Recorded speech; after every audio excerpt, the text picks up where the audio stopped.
What's going on, people? We are Tottenham TV, back here for yet another Tottenham update and more reports surrounding the manager situation. Conte is still here, by the way. He hasn't been officially sacked just yet, but we are going to talk about the manager hunt because it's seeming like it's a bit obvious now how it's going to play out with Antonio Conte. But Dan Kilpatrick has been talking about the manager hunt, and he says that Paratici is understood to be currently heading the managerial search and the succession planning and drawing up a list of potential candidates understood to be topped by Luis Enrique.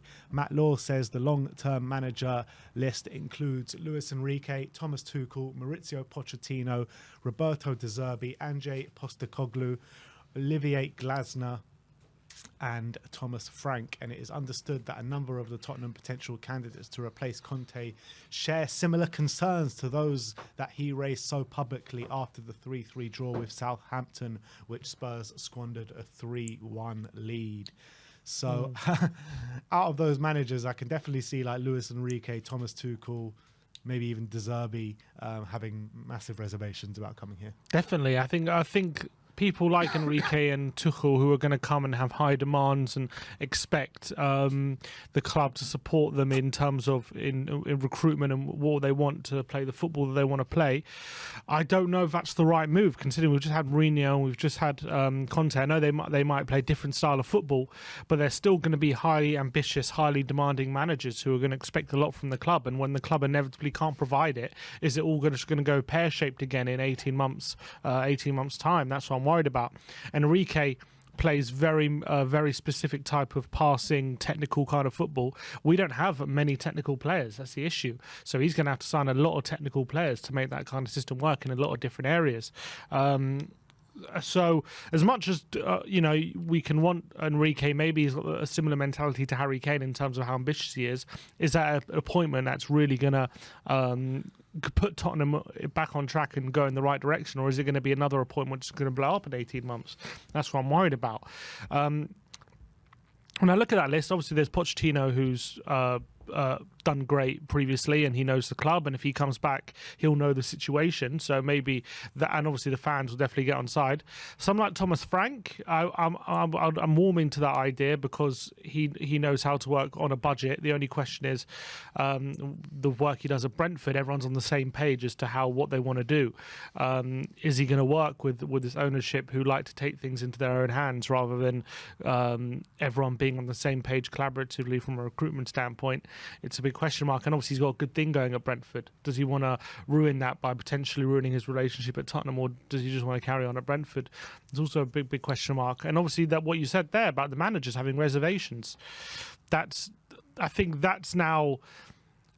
maybe after Pochettino, that wouldn't be the case, but after all, you've had two high-profile managers, and you've had a manager who, let's be honest, Nuno's reputation before he joined Tottenham wasn't terrible. Like he'd done a decent job at Wolves, even though he got sacked at the end.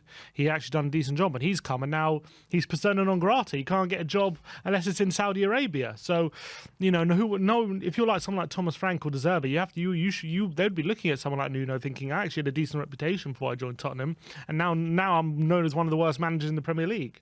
So that's obviously something you've got to think about. Yeah, I think that the reputations of Enrique and Thomas Tuchel will be more to the side of maybe not as big as them, but to the side of maybe Jose Mourinho and Antonio Conte. And I think that coming to Spurs I don't think it's ruined Jose's or Conte's reputation, and I don't think it will ruin those two managers as well. I get your point on Nuno, but I think that will be probably more relevant to maybe like the Thomas Franks. That's what I'm saying. If you're Frank or De Zerbi. Oh, right, yeah. No, you're 100% spot on then in that situation. But the likes of Enrique and Tuchel, it's going to go the exact same way that Conte and Jose went. The exact same way. I can't see it working any different, to be honest. And if we're going to bring in someone like... But the thing is, maybe the football might be better. That's the only thing you might be able to argue. The football might be better, but will they get top four?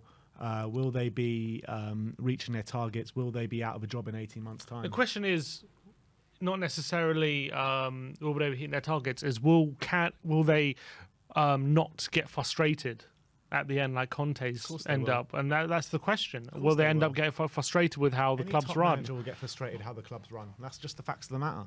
That's why we need to go for a younger manager that that can grow maybe with us in terms of maybe a manager that's been there, done it, seen it all, and then can come in and like spread that mentality throughout the club, because that's just not going to happen, because the hierarchy don't let that mentality spread.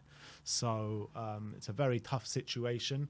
In terms of who can come in imminently, we're talking about Ryan Mason up next. Gary Jacob from The Times says Ryan Mason is on standby to take charge before the weekend if they can agree a compensation with Antonio Conte and his backroom staff. Mason could be assisted by the likes of Chris Powell, Jermaine Defoe, Michel Vorm, who could come in and potentially help. Paul O'Keefe also said that they will be looking to bring in someone immediately for the long term, but if they can't, Ryan Mason will be handed the role. Dan Kilpatrick says during Conte's absence, Mason is understood to have made many big calls tactically, including the canny decision to push Eric Dyer into midfield in the 1-0 win over Man City, and the Times saying that Ryan Mason is a popular figure amongst the Tottenham squad, including Harry Kane.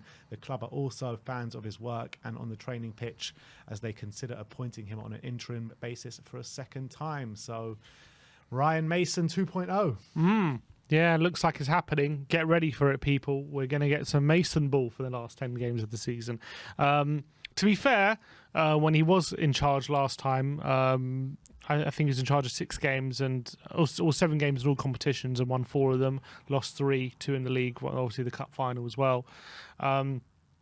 I mean, I don't think he was terrible, but then we also did lose some winnable games under him. Like we lost 2-0 at home to 2-1 at home to Villa when they were really bad, and we lost 3-1 away at Leeds. We could have easily won that game, but we did have some wins against like Southampton, and we beat can't remember who else. We beat Leicester on the last day of the season, so we had some wins there. But there was nothing in that reign to suggest this guy can definitely be a long-term appointment. Obviously, you never know until. You never know with a young manager who has no experience. He's obviously going to be a complete unknown.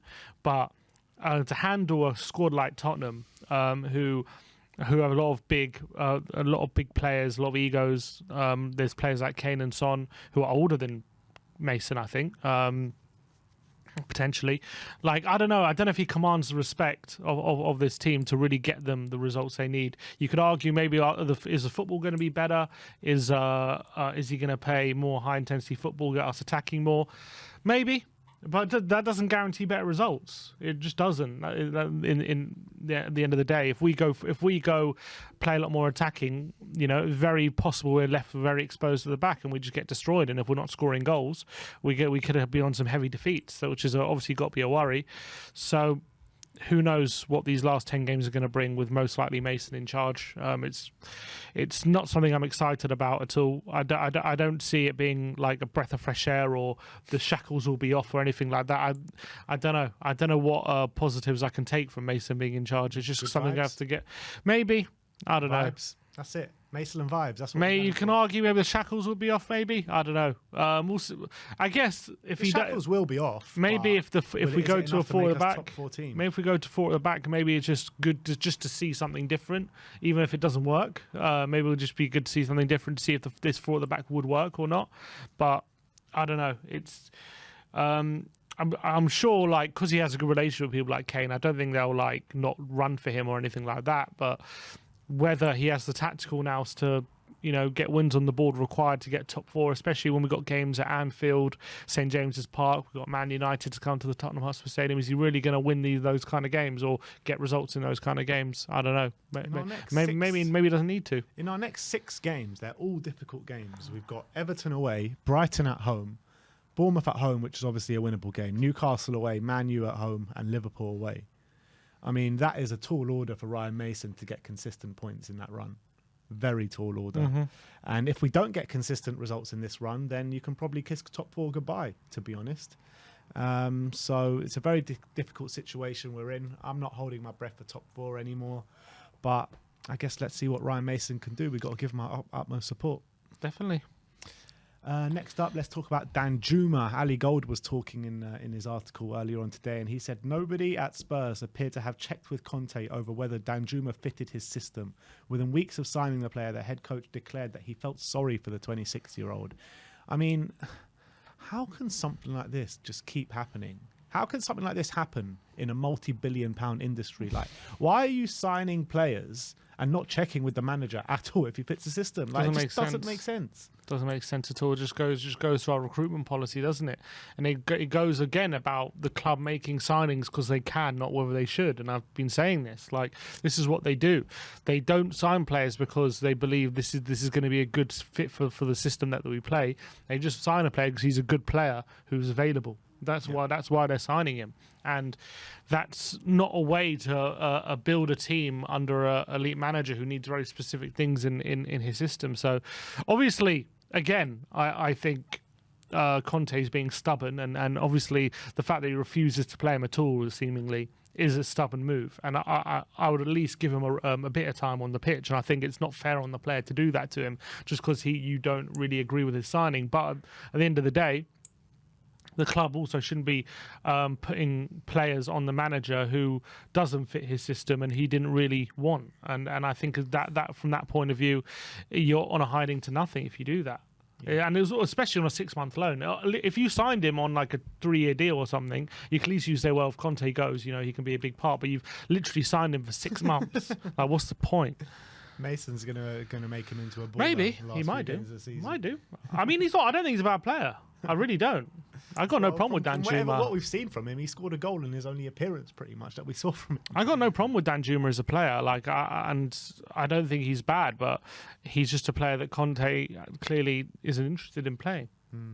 Last but not least, a bit on Jed Spence from Ali Gold, and he says Antonio Conte played a part in convincing Jed Spence to join Tottenham, as he did for all the Spurs summer signings. However, in the days before the transfer had even been officially confirmed, the Italian was stating during the tour in South Korea that he was very much a club signing. I mean, the two aren't one or the other doesn't have to be true. Just because you're a club signing doesn't mean the manager's not going to call you and welcome you to the club and stuff like that, is it?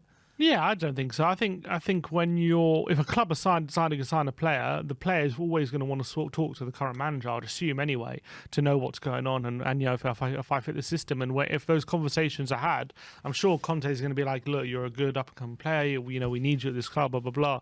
Doesn't necessarily mean that he wanted him or that he believes that he's ready to be in the first team right now, just because he helped the club convince him to sign. I don't think they're two mutually exclusive. I guess you could throw it back at Conte if you're being critical and say, well, if you really didn't want him, you should have told him it to his face or something like that. But I just don't think that's realistic. I don't think you're going to go in that meeting and say, well, look, the club want you, I don't really want you. And if you're working for the club and the club want to make a signing, you're going to just do what you need to do. If the club look, just convince him to come, you're going to do it, I think.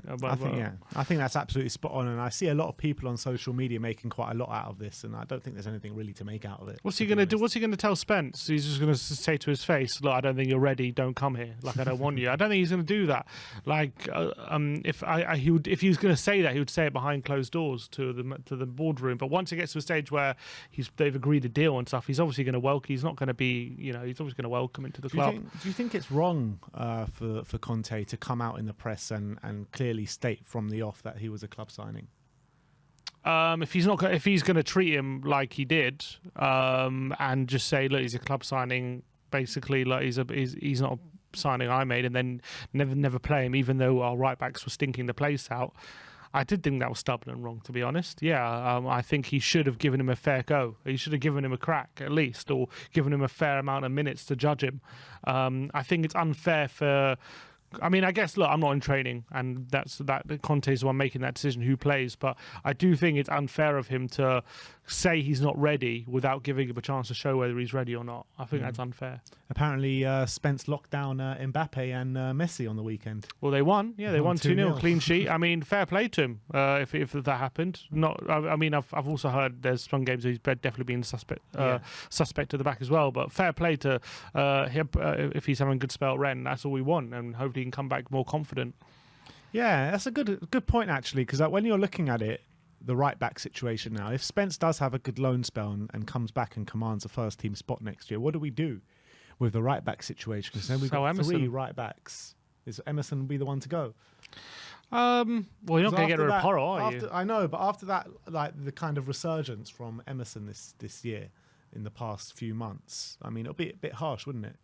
And I guess if we are, I mean, depending on what formation, depends. It all depends. If we sign a back three manager, I think it makes sense for it to be Emerson. If we're going to a back four, it might be worth just keeping around and maybe giving Spence another loan deal. I don't know. All right. Well, that is your Tottenham update for today. Let me know in the comment section below your thoughts regarding the manager search, Ryan Mason, and if you think Conte was in the wrong about Jed Spence. Let me know in the comment section below. Thank you, everyone, for joining us today. Like, subscribe, and comment. And as always, Come on, you Spurs.